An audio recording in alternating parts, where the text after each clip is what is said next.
Hello everyone, this is Bhavya Rampal, your trainer and guide for cracking all school teaching exams. And I once again welcome you all on this exceptional and revolutionary platform that is Learn to Lead Tutorials. So students, I hope you all are fine. I hope you all are doing very hard studies and I hope you all have subscribed our channel till now. लेकिन अगर आपने अब तक हमारे इस channel को subscribe नहीं किया है तो प्लीज़ जल्दी से हमारे इस चैनल को सब्सक्राइब कर लीजिए, क्योंकि हम अपने इस प्लेटफॉर्म के थ्रू आपको प्रोवाइड कर रहे हैं क्वालिटी एजुकेशन, वो भी 100% free of cost for all competitive exams just like UGC net, JRF, CTET, PTET and many more. और फ्यूचर में भी हम आपके लिए बहुत सारे ऐसे कोर्सेज लॉन्च करने वाले हैं जिससे आपकी स्टडीज़ में कभी भी फुल स्टॉप नहीं लगने वाला है। अगर आप भी ये चाहते हैं कि आपकी स्टडीज़ बिना किसी रुकावट के चलती रहे, कंटिन्यूअल बेस में होती रहे, तो ये आपके लिए बेस्ट प्लेटफॉर्म है। You must subscribe this channel और हमारे इस चैनल को ज़्यादा से ज़्यादा लोगों तक शेयर भी करना ना भूलिएगा, क्योंकि ये एक सोशल चैनल है और हमारा मिशन यही है कि हर एक जो बच्चा है जिसके कुछ ड्रीम्स हैं, ठीक है, तो हर एक बच्चे के जो ड्रीम्स हैं वो हमेशा फुलफ़िल होएं। इसी थॉट के साथ आज आइए स्टार्ट करते हैं हमारी आज की वीडियो। और आज की वीडियो जो है वो एक कंटिन्यूअल पार्ट है। कल हमने स्टार्ट कर दिया था 8th क्लास ज्योग्राफी का चैप्टर नंबर 1 रिसोर्सेज, ठीक है। Half chapter we have done in our yesterday's video और हाफ चैप्टर जो बच गया है वो हम आज करने वाले हैं हमारी आज की वीडियो में। तो आइए स्टार्ट करते हैं हमारा आज का lecture, that is 8th class geography chapter number 1 resources. Let's start. जैसे कि मैंने आपको पहले भी बताया कि ये हमारी आज की वीडियो कंटिन्यूअल वीडियो है, कंटिन्यूअल पार्ट है चैप्टर नंबर 1 का 8th क्लास ज्योग्राफी का। येस्टरडे हमने डिटेल में कर लिया है introduction of this chapter, that is resources. Resources क्या होते हैं, यूजेबिलिटी क्या होती है, ठीक है, वैल्यू क्या होती है, और हमने स्टार्ट कर दिया था टाइप्स ऑफ रिसोर्सेज। इसमें हम नेचुरल रिसोर्सेज और उसके जितने भी टाइप्स हैं डिटेल में कर चुके हैं। आई विल रिकमेंड यू कि अगर आप मेरी आज की वीडियो देख रहे हैं तो आज की वीडियो देखने से पहले मेक श्योर कि आपने मेरी कल वाली वीडियो ज़रूर देख ली हो, बिकॉज़ कल की वीडियो जो है इस चैप्टर का बेसिक्स है, तो वो आप ज़रूर देख लीजिएगा और उसको देखने के बाद ही मेरी आज की वीडियो को देखिएगा। रिसोर्सेज क्या होते हैं हम कर चुके हैं डिटेल में, ठीक है। टाइप्स ऑफ रिसोर्सेज हमने कल स्टार्ट कर लिए थे, जिसमें नेचुरल रिसोर्सेज हम पढ़ चुके हैं, the resources that are occurred naturally to us, ठीक है, वो होते हैं हमारे नेचुरल रिसोर्सेज। अब नेचुरल रिसोर्सेज के अंदर भी बहुत सारे ऐसे डिफरेंट टाइप के रिसोर्सेज थे, डिफरेंट टाइप के ग्रुप्स थे, वो भी हम डिटेल में कर चुके हैं। Please refer my yesterday's video for all these details, ठीक है। आज हम करने वाले हैं हमारा इस चैप्टर का नेक्स्ट पार्ट है हमारा ह्यूमन मेड रिसोर्सेज, ठीक है। कल हमने बात की थी नेचुरल रिसोर्सेज की, ठीक है, मतलब जो हम कल कर चुके हैं उसमें ह्यूमन बींग्स का कोई भी हाथ नहीं था, कोई भी मॉडिफिकेशन नहीं करी थी ह्यूमन बींग्स ने। आज जो हम करने वाले हैं वो फुल फ्लैज जो है ह्यूमन मेड रिसोर्सेज हैं, ऐसे रिसोर्सेज जो कि हम लोगों ने बनाए हैं, ह्यूमन बींग्स ने बनाए हैं, ठीक है। Let's start. Sometimes natural substances become resources only when their original form has been changed, ठीक है। कभी कभार नेचुरल सब्सटेंसेस ऐसे होते हैं, ठीक है, जिनका कोई भी यूजेबिलिटी नहीं होती, ठीक है, लेकिन उन नेचुरल रिसोर्सेज की यूजेबिलिटी हम बना सकते हैं अगर हम उनकी ओरिजिनल फॉर्म में कुछ ना कुछ चेंजेस, कुछ ना कुछ मॉडिफिकेशन अगर हो जाए, ठीक है, तो हम ये कह सकते हैं कि वो जो वेस्ट नेचुरल रिसोर्सेज थे, मॉडिफिकेशन के बाद वो यूज़फुल नेचुरल रिसोर्सेज या यूज़फुल रिसोर्सेज जो हैं वो बन सकते हैं, ठीक है। जैसे iron or was not a resource until people learned to extract iron from it, ठीक है। अब इसकी बहुत बेस्ट एग्जांपल यही है कि जो आयरन और है, ठीक है, वो नेचुरली अक्करिंग सब्सटेंस था, ठीक है, लेकिन पहले इसकी यूजेबिलिटी नहीं थी, ठीक है, लेकिन जैसे जैसे टेक्नोलॉजी बढ़ी, ठीक है, लोगों को पता लगा कि आयरन और को भी हम एज ए रिसोर्स यूज़ कर सकते हैं, ठीक है। सो जैसे ही लोगों ने आयरन में से आयरन ऑर को निकालना शुरू कर दिया, एक्सट्रैक्ट करना शुरू कर दिया, ठीक है, तब से जो आयरन ऑर है वो भी क्या बन गया, वो एक यूज़फुल रिसोर्स बन गया। कहने का मतलब क्या है, ह्यूमन मेड रिसोर्सेज क्या होते हैं, होते ये नेचुरल अकरिंग सब्सटेंस ही हैं, लेकिन जो उनकी नेचुरल फॉर्म है उनकी कोई यूजेबिलिटी नहीं होती, ठीक है। सो व्हेन ह्यूमन बीइंग्स, ठीक है, when human beings changes the natural substance और when human beings modifies the natural substance, तो उसकी यूजेबिलिटी जो है वो सामने आती है। तो इसलिए वो कहीं ना कहीं ह्यूमन मेड रिसोर्सेज की कैटेगरी में आ जाता है, क्योंकि उस नेचुरल अकरिंग सब्सटेंस को कहीं ना कहीं ह्यूमन बींग्स ने जो है अपने इन्वेंशंस के साथ, अपनी डिस्कवरीज़ के साथ उसमें मॉडिफिकेशन या चेंजेस की होती हैं और उसकी यूजेबिलिटी को एक्सट्रैक्ट कर लिया होता है, ठीक है। सो ये रिसोर्सेज क्या होंगे, हमारे ह्यूमन मेड रिसोर्सेज। आई होप आपको ह्यूमन मेड रिसोर्सेज का जो कंसेप्ट है वो क्लियर हो चुका है, ठीक है। आइए आगे पढ़ते हैं। People use natural resources to make buildings, bridges, roads, machinery, vehicles which are also known as human made resources. Technology is also a human made resource, ठीक है। अब देखिए, बिल्डिंग्स बनती हैं, ब्रिजेस बनते हैं, रोड्स बनते हैं, मशीनरी बनती है, व्हीकल्स बनते हैं, ठीक है। कहीं ना कहीं बिल्डिंग्स को बनाने के लिए, ब्रिजेस को बनाने के लिए, मशीनरी को बनाने के लिए, हर एक चीज़ को बनाने के लिए आपके जो नेचुरल अकरिंग सब्सटेंसेस हैं वो यूज़ होते हैं, ठीक है।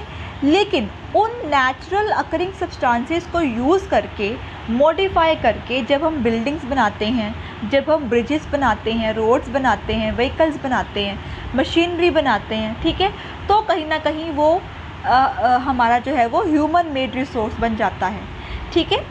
सो टेक्नोलॉजी जो है वो एक बहुत ही इम्पॉर्टेंट ह्यूमन मेड रिसोर्स है। क्यों?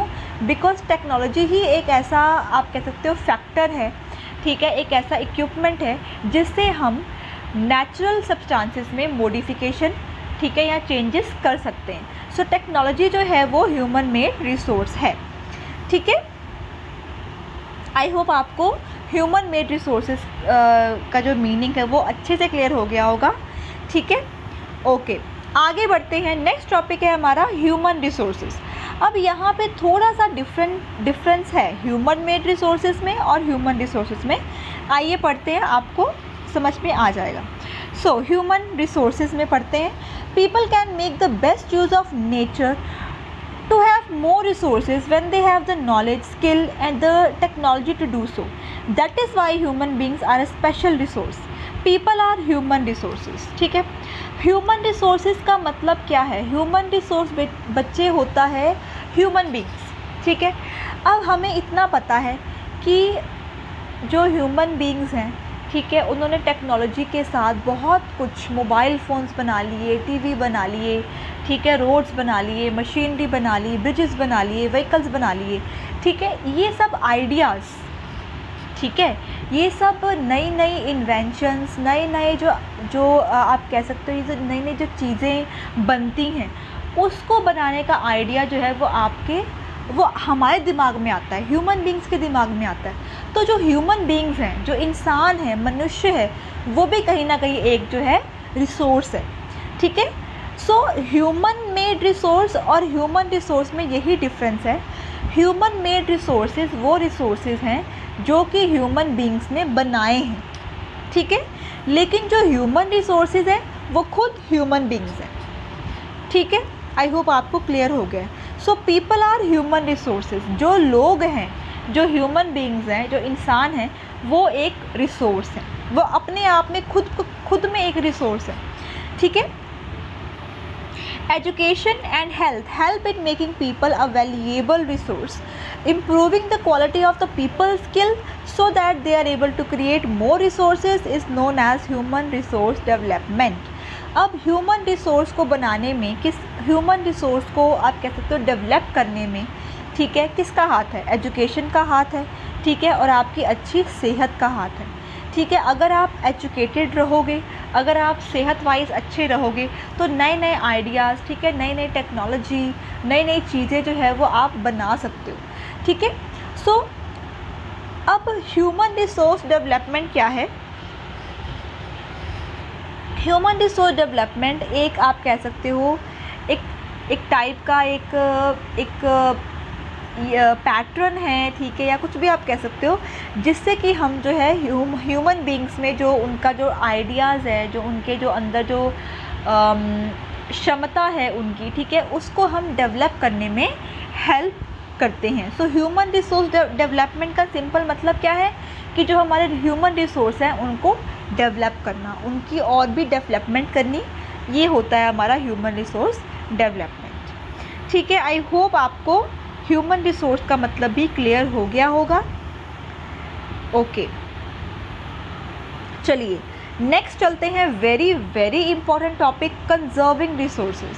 हमें इतना पता लग चुका है कि रिसोर्सेज होते हैं हमारी लाइफ के लिए बहुत इंपॉर्टेंट है, उनके बिना हमारी लाइफ जो है वो आप वी कैन नॉट इमेजिन, है ना, अधूरी लाइफ हो जाती है उनके बिना, इनकम्प्लीट हैं हम लोग रिसोर्सेज के अलावा।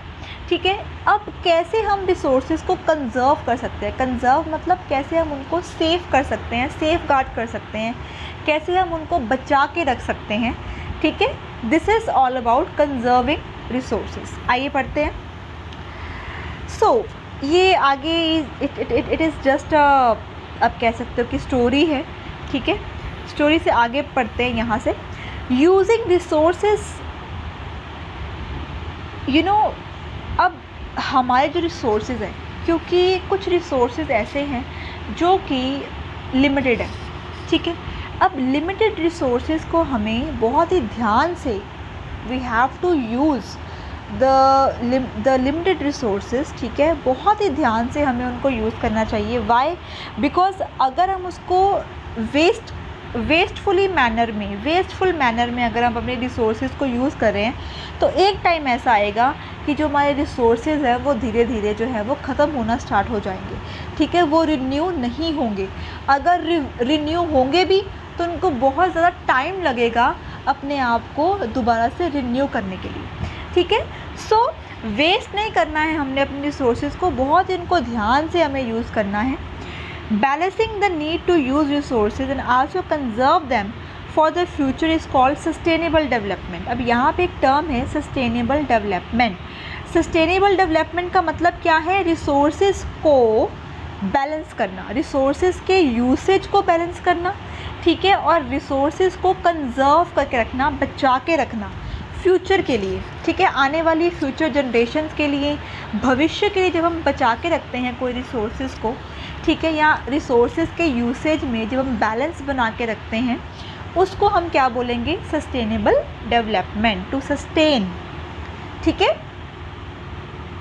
so there are many ways of conserving resources. Each person can contribute by reducing consumption, recycling and reusing them. ठीक है, ultimately it makes a difference because all our lives are linked. ठीक है, of course हम कैसे बचा सकते हैं अपने रिसोर्सेज को, कैसे हम कंजर्व करके रख सकते हैं? बिल्कुल हमें उसको ध्यान से यूज़ करना है।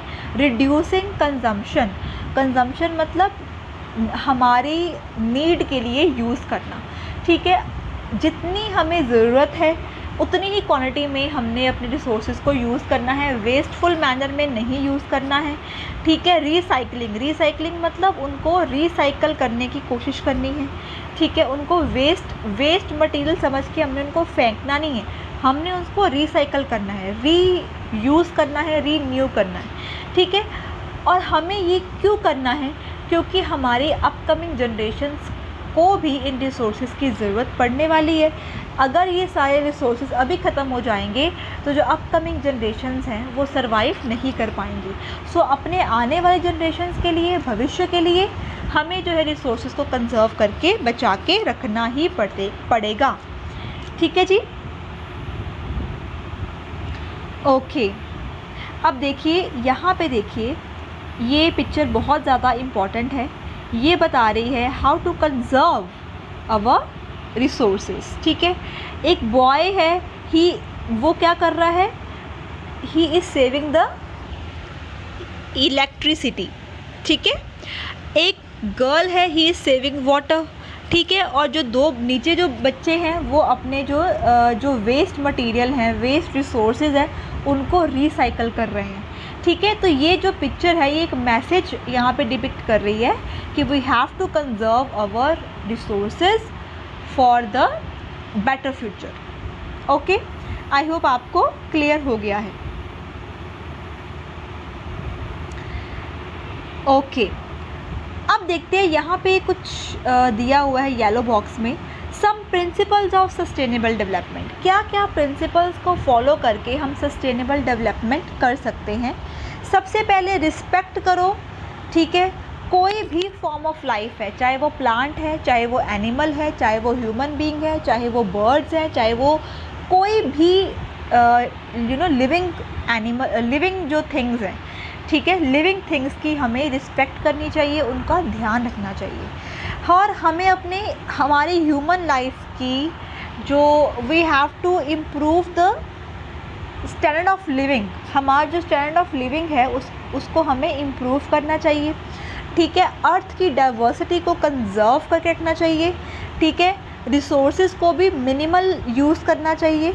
ठीक है, अपने एटीट्यूड्स में, अपने प्रैक्टिसेस में, ठीक है, हमें चेंजेस लाना चाहिए।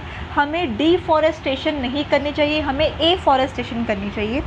ठीक है, और अपने इन्वायरमेंट का हमें खुद ही ध्यान देना चाहिए, क्योंकि अगर हम अपने इन्वायरमेंट का ध्यान देंगे तो ही जो बाकी लोग हैं वो भी हमसे इंस्पायर होंगे और वो भी जो है अपने इन्वायरमेंट, अपने आसपास की सराउंडिंग्स का ध्यान रखेंगे। ठीक है, so the future of our planet and its people is linked with our ability to maintain and preserve the life support system that nature provides. Therefore our duty is to ensure that, ठीक है, हमें अपनी life को preserve करके रखना चाहिए। अपने जो नेचुरल रिसोर्सेज हैं उनको भी प्रिजर्व करके रखना चाहिए। और हमारी कुछ ड्यूटीज़ भी हैं। वो ड्यूटीज़ क्या हैं? All uses of renewable resources are sustainable. कोई भी रिन्यूएबल रिसोर्सेज हैं, ठीक है, उसको हमने ढंग से यूज़ करना है। ठीक है, okay, the diversity of life on the earth is conserved. ठीक है, हमें अपने पूरे अर्थ को एज अ होल कंजर्व करना चाहिए। The damage to natural resources the damage to the natural environment system is minimised. हमें अपने इन्वायरमेंट को, अपने सराउंडिंग्स को, ठीक है, बिल्कुल भी डैमेज नहीं करना चाहिए। ठीक है, आई होप स्टूडेंट्स आपको ये चैप्टर प्रॉपरली फुल समझ आ गया होगा। ठीक है, अब इसी के साथ आपका जो चैप्टर है वो फिनिश हो जाता है। अब आता है मेरा फेवरेट पार्ट। यस, बिल्कुल, जो भी बच्चे मेरे वीडियो देखते हैं उनको पता होगा कि हर एक चैप्टर के ख़त्म होने पे मेरा फेवरेट पार्ट स्टार्ट हो जाता है। मैं आपको देती हूँ टिक द करेक्ट आंसर्स। ठीक है, और आई रियली होप कि जो भी बच्चे मेरी वीडियो देख रहे हैं वो इन टिक द करेक्ट आंसर्स के ऑप्शंस, राइट ऑप्शंस मुझे कमेंट बॉक्स में ज़रूर कमेंट करके बताएंगे, क्योंकि इसका एक मोटो है, मिशन क्या है इसके पीछे, कि अगर आप इन टिक द करेक्ट आंसर्स को सही तरह से आंसर कर देते हो, ठीक है, इट मीन्स कि आपको ये फुल चैप्टर समझ में आ गया है।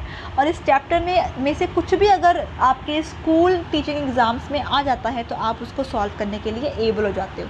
सो ये रहे आपके सामने, आपके स्क्रीन के ऊपर टिक द करेक्ट आंसर्स। मैंने काफ़ी टाइम हो गया ऐसे रखे हुए हैं। आई रियली होप कि आप मुझे इसका आंसर्स कमेंट बॉक्स में ज़रूर दोगे। So thank you so much students. इसी के साथ हमारे चैप्टर जो है फिनिश हो जाता है। लेकिन अगर आपके मन में इस चैप्टर को लेके, कोई टॉपिक को लेके कोई भी क्वेश्चन है, कोई भी क्वेरी है, कोई भी आपको चीज़ समझ में नहीं आई है, तो आप मुझे कमेंट बॉक्स में कमेंट करके पूछ सकते हैं। I will definitely try to reply you as soon as possible. So आज की वीडियो में बस इतना ही स्टूडेंट्स। कल मैं आपके लिए एक और नया टॉपिक लेके आऊँगी। Stay tuned with me. This is Bhavya Rampal saying good bye.